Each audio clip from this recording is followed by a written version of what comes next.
Let's see here. How do you place the walls, actually? Like this, right?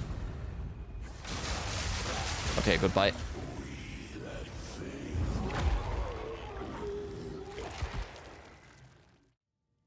Good morning. In one of my most recent videos where I showcased the Gemling stat stacker build, I made the mistake of calling it probably one of the best build setups in the game right now. So after a lot of constructive criticism and private messages, I now feel like it would be best to also showcase what many people believe to be the actual best build in POE2 right now. And after testing for quite a few days, I have to say that I very much agree with that sentiment now. So in this video, I will showcase the classic Temporalis Autobomber build on a Blood Mage. Okay, looking at the character sheet here, you wouldn't really believe that this build is as strong as it is. There's nothing really absolutely insane just looking at the character sheet here. We are at around 2000 life, 5.6k energy shield, and around 2000 mana. Not really heavily stacking any attributes here. We just get some extra strength for some more life. And we have just enough dexterity to use cast on dodge. And we're also at around 307 intelligence here. We are, of course, res capped. And also we are at around 61 chaos res. That is mainly due to the use of an adorned, with the corrupted magic jewels being with the chaos res enchant. I will go over the passive tree and the jewels, of course, in a little bit. This build heavily relies on the use of Choir of the Storm in combination with Trample Tor here. So we are mainly using the Greater Lightning Bolt that gets triggered from critical hits. And speaking of critical hits, we are at 84% crit on buffed in Hideout here. But as soon as I start casting and I get a power charge with Charge Infusion, so now we have a power charge with Charge Infusion, we go to 100% crit. So every Greater Lightning Bolt that we cast here is going to be a crit as well, and just keeps looping with the crit triggers. It just keeps looping. That is how this build is just annihilating everything, no matter what it is in the game. We are also at critical damage bonus of 450, and due to the use of preemptive strike, also more critical damage bonus against 100% enemies. That is how we just one-shot just everything in this game with this build. We had tried so many different things. Just as you've seen in the beginning of the video, a full party T4 Xesht is just a complete one-shot. And also we tried, it wasn't quite a full party, but 4-man party on Uber Zarkoth, for example. It's just a one-shot. Everything is just being annihilated.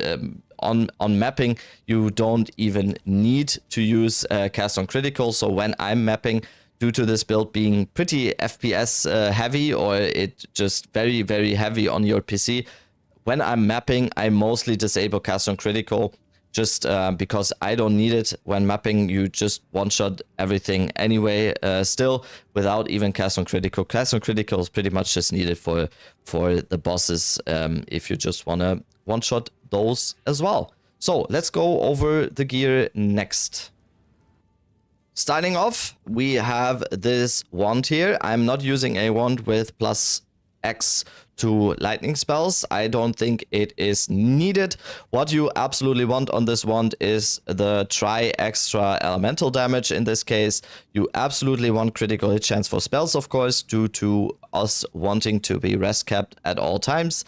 And also cast speed is nice to have here. So this wand was pretty much perfect for what I'm doing here. You do want to try to rest cap as best as possible. So a wand with a high increased critical hit chance for spell will of course help a lot with that. We are using an series with a 30 spirit corruption. You don't really need 30 in this case. You just want to go to 330 spirit overall. So you could just combine this with a scepter that has, let's say, 210 or something. And then at series you get like 20 if you want to save some money on this one. I went with a 30 at series here in combination with this scepter that has 215 to give me the 345 in this case. Yeah, scepter, You want at least 200 spirit, of course. You want some mana. Maybe you can even get some strength, intelligence, or even mana rec on this one. So yeah, this one was perfect for me in this case. Rings are pretty cheap in this build. What you mainly want is rarity here, of course. I am at a rarity of 114. So mostly I get this rarity from my 8 series and also these rings here. So I'm also going with some res on both of them. Also on both of them cast speed. And then I am just going with some maximum life and maximum mana. So both of these rings is pretty much everything that I want in rings here. Of course, Temporalis, that is pretty much a given for this Autobomber build here. I am using on the glove slot, I'm using the series Acuity. I really like them for 2 reasons. I like the leech from critical hits being instant is just amazing for mapping. You are basically immortal. Your life is always full. With the use of Grim Feast, you have 10k energy shield most of the time. It's just always full. I really like them, and they help me a lot with res capping as well, with their 46 increased critical hit chance in this case. Next thing, of course, an Ingenuity, and on the boot slots, like I mentioned before, this build absolutely relies on the interaction of Trample Toe with the Overkill here. So that is going to be it for this gear. Most of this, what I'm doing here is kind of overkill, except for the Temporalis. You don't really need anything amazing otherwise. This build heavily relies on just the Temporalis. Everything else, you can absolutely not go for anything that I've gone here, and you can go very, very cheap. If you have a Temporalis, everything else can be absolutely and pretty cheap, and it won't really make a difference. So next is going to be the skill gems. Like I said, Greater Lightning Bolt is the most important spell that we have here. I am using Spell Echo, Considered Casting, Concentrated Effect, and Ingenuity. Next thing is going to be Cast on Dodge. So every time I blink, that is, of course, a dodge here. So I am using a level 21 cast on dodge. You don't need this as well. I'm just using it for the increased energy gain. You absolutely do not need this. You can even use a level 15 one, level 16, whatever. There is a spark at the beginning here and a spark at the end. So that we have one spark when we start the blink and one spark that gets triggered once I end the blink. These sparks are level 10 in my case. You want like kind of a sweet spot where you don't have that much mana usage, but you have enough projectiles. In my case, it was around level 10 here.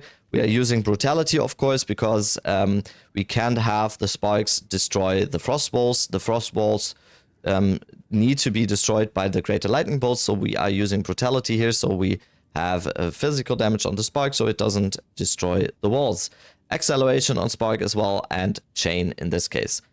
Of course, using cast on critical, again, level 21 here, frost wall, a level 8 frost wall in this case, magnified effect, spell cascade, fortress, and energy retention. The lowest level you can get on a frost wall is 9. That is what you should be using in cast on critical here. I am using one that has been corrupted down to level 8 to get even less mana cost for this. So next one is of course Blink. On Blink I'm using Arcane Tempo and Unbreakable. So you can see the cast speed on my Blink. It is just absolutely instant, and yeah, due to the cast speed on my wands and my rings as well, I have pretty high cast speed, so the Blink is very, very instant. Next one I mentioned as well is going to be Charge Infusion. Charge Infusion helps us to get to 100% crit. Next one is going to be Lingering Illusion, and also the use of Grim Feast with Cannibalism. In my case, absolutely not needed. Like I said, we already have some Life Leech that is instant due to its serious acuity here. Cannibalism or Grim Feast is absolutely nice to have, and you should use it. It just makes you immortal, basically. Cannibalism is not really needed. You could also use Clarity if you have the Exo Spirit. doesn't really matter. I'm also using one frost wall, of course, here, just a random level 19 frost wall for when I'm actually doing bosses, and I just put up the frost wall, blink onto the frost wall, and one shot. Yeah, that is going to be it for all the skill gems here. And yeah, it will be in a Maxwell planner. Of course, you can watch this. There are many things you can do differently here. I have been using this on level 85 or something before, with like 4 slots here, and it just worked just as well. Like I said, on the gear, as long as you have a Temporalis, most of the other stuff is not going to be so important and doesn't have to be completely min-maxed and doesn't have to be really expensive. This build is just as strong if you do not spend as much as I've spent here. Due to the use of the Adorned here, the passive tree is going to be pretty jewel focused in this case. So I am using corrupted magic jewels in every slot, of course. All of them will have the same thing, that is going to be increased maximum energy shield. That is on every single sapphire here to have our high energy shield in combination with a series here. You can see my energy shield is at 2000 without a series, and with a series it's going to be 5.6k. That is just furtherly increased by all the jewels that we are using here. All the other jewels are going to be critical hit chance, 1 with recover mana on kill, and as soon as we are capped on 100% crit, all the other ones will be increased critical damage bonus. Like I mentioned as well, on the corruptions, you don't need corruptions here as well. If you need some extra reses on some of them, you can go for one with some res or something. You don't absolutely need the corruptions. You don't really need the chaos res as well. I've decided to just go all out here and try to go as high as possible on chaos res as well. Most important thing is going to be getting crit capped, so critical hit chance for spells, and as soon as you are crit capped, it's gonna be critical damage bonus. The Anoint on our amulet here is gonna be storm charged, which helps us to get even more damage on after critical hits, and also some more critical hit chance.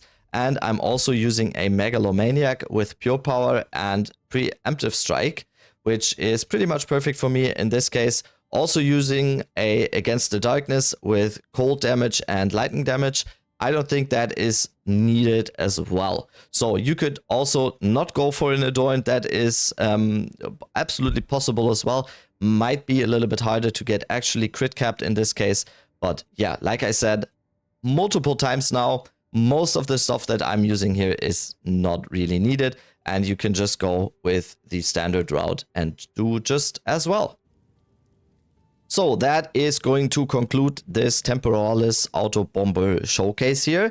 It is pretty much end of league here, so I kind of feel like I don't want to just spam build videos for a patch that is not going to be relevant anymore in a few weeks. The update is coming very soon. I still wanted to showcase this build just for future references as well, or if some people at this stage of the league want to try it out, because it might not be possible in the future anymore, at least not in the state that it is in right now. So I try to keep this as clear and short as possible, so maybe in the future we can look at this video and realize how strong this build was. So I am really excited for the update and to theory craft some more builds in the future. So if you want to take part in that, or if you want to join the stream and be part of all the theory crafting and the new build making and build showcasing for the future, follow the stream. I stream every day on Twitch and YouTube here. It is twitch.tv/deadrabbit.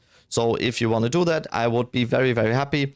I will stop yapping now. Have a very nice day. Love you. Bye.